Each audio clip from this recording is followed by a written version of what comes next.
Each year on February 14th, people of all ages in many countries across the world exchange cards, chocolate, flowers, and other gifts with friends and family on Valentine's Day. How did this tradition begin and where did it get its name? Saint Valentine. Valentine was a young man who lived in 3rd century Rome.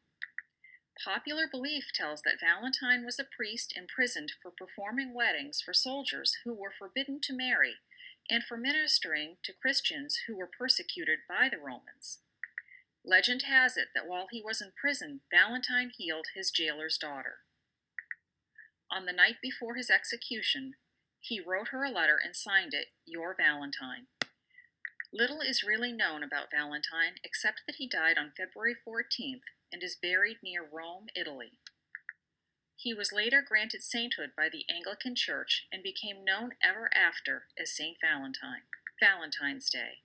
Valentine's Day began as a feast day in Christianity.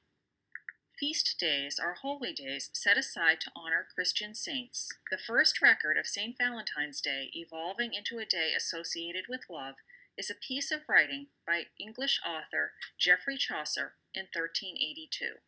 By the 18th century, it had become an occasion in which love was expressed with the exchange of flowers and sweets and the sending of greeting cards known as valentines. The exchange of valentine cards became popular during the Victorian era in Europe, 1837 to 1901, when elaborate handmade cards were the fashion.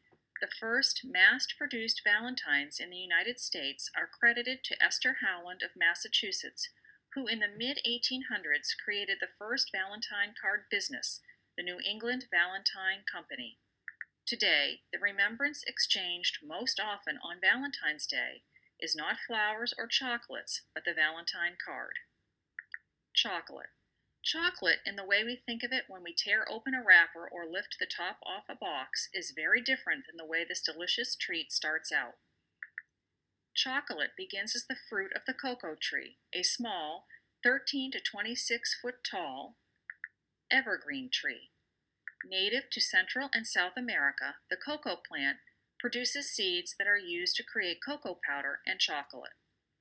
Dating back as far as 1400 BC, chocolate was originally served only as a drink, and a bitter one at that. Spanish explorers visiting Mexico were introduced to chocolate by the Aztec people at the court of Montezuma in the 1500s. When chocolate arrived back in Spain in the 1600s, sugar was added to sweeten it. Its popularity soared as it spread across the royal courts of Europe. With the arrival of the Industrial Revolution, 1760 to 1840, chocolate production became much more efficient and less costly. It was no longer a treat that only the wealthy could afford. It became so popular that people considered it to be a staple in their diet. At this point, chocolate was still being consumed as a liquid. It wasn't until producers began experimenting with new techniques that chocolate appeared in solid form. As the processes for chocolate making continued to improve, so did its texture and flavor. In 1815, Dutch chemist Conrad van Houten invented a process which reduced its bitterness. A few years thereafter, he created a press to remove about half the natural fat, cocoa butter, which made chocolate more consistent in quality. This product became known as Dutch cocoa. In 1875, milk chocolate was created by mixing a powdered milk developed by Henry Nestle with chocolate liqueur. Chocolate was further improved by Rudolph Lindt when he invented a machine that better distributed cocoa butter within chocolate, giving it improved texture and flavor.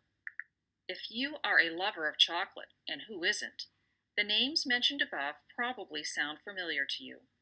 The Lindt, Nestle, Cadbury, and Hershey chocolates we enjoy today all got their start in the 1800s.